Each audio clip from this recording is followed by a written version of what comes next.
The wind howled across the endless Mongolian steppe, carrying dust, whispers, and destiny. Before he was feared, before his name shook empires, he was just a boy called Temujin. #, the child of the storm. Temujin was born under a sky that seemed to rage with purpose. Legend says he came into the world clutching a clot of blood in his tiny fist, a sign, the elders whispered, of a warrior destined to shape the fate of nations. But destiny did not greet him with kindness. His father, a tribal leader, was poisoned by enemies when Temujin was still a child. In a single night, protection turned to abandonment. His own tribe, once loyal, cast his family out into the wild like broken tools. No shelter, no food, no allies, only hunger and silence. The boy who would one day command millions now searched for scraps to survive. #, the taste of hunger winters were merciless. The wind cut through skin like knives. Temujin, his mother, and his siblings survived on roots, wild berries, and whatever small animals they could catch. There were nights when hunger spoke louder than hope. His younger brothers cried. His mother, once proud, now carried the weight of despair in her eyes. But Temujin, he did not cry. Something hardened inside him. He learned quickly the world did not care about weakness, and so he chose strength. # blood and betrayal survival came with a price. One day, a dispute over food turned into something darker. Temujin's older half-brother, Bektar, began to assert dominance, taking more than his share, threatening the fragile balance of survival. Temujin made a choice that would haunt and define him. With a bow in hand, he and his brother waited. And then they struck. Bektar fell. The steppe did not judge. It simply absorbed the blood. That day, Temujin crossed a line, one that separated boys from men, and men from legends. #, chains of captivity. But the world was not done testing him. Temujin was captured by a rival tribe, the Taichud, and enslaved. A wooden collar was locked around his neck, a symbol of humiliation and control. He was forced to work, watch like an animal. But inside, the fire grew stronger. He studied, he waited. And then, under the cover of darkness, he escaped. One man against a tribe, and he vanished into the night. It wasn't luck. It was will. The rise begins. Temujin returned, not as a broken slave, but as a man reborn.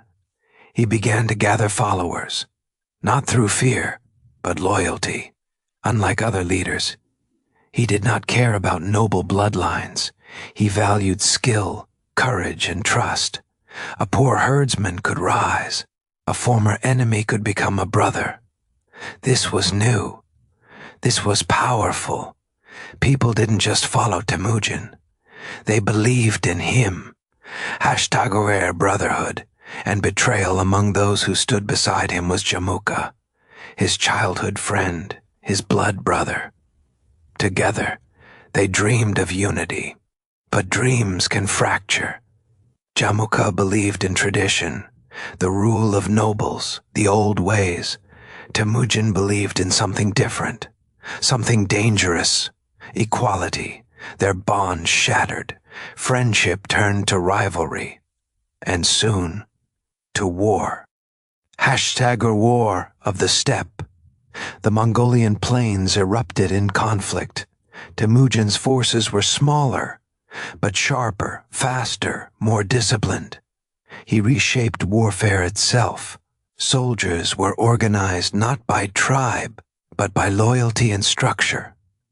No favoritism, no weakness. Victory after victory followed. Enemies underestimated him and paid the price.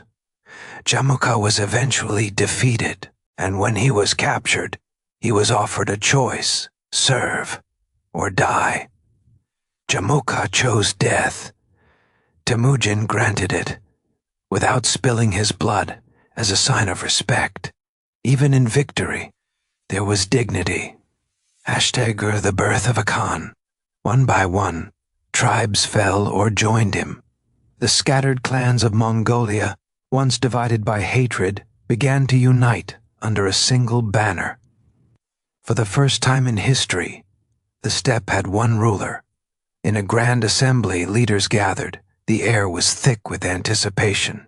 And then it happened. Temujin was given a new name: Genghis Khan, universal ruler.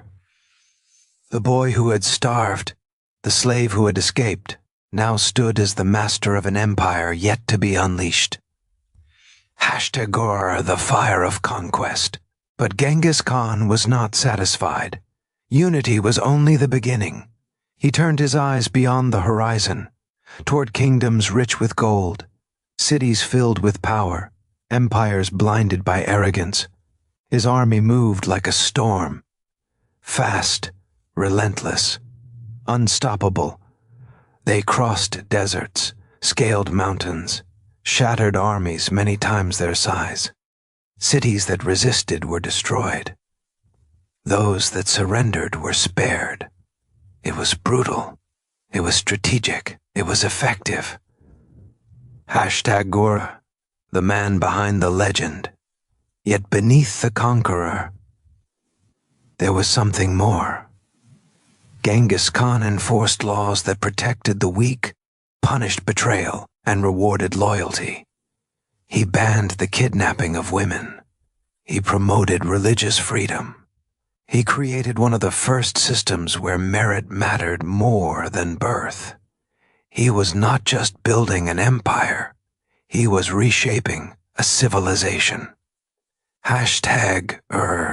A legacy forged in fire. From nothing, he created everything. From abandonment, he built unity.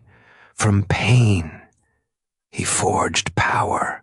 The empire of Genghis Khan would stretch from Asia to Europe, the largest land empire in human history. But his greatest victory was not land, it was transformation.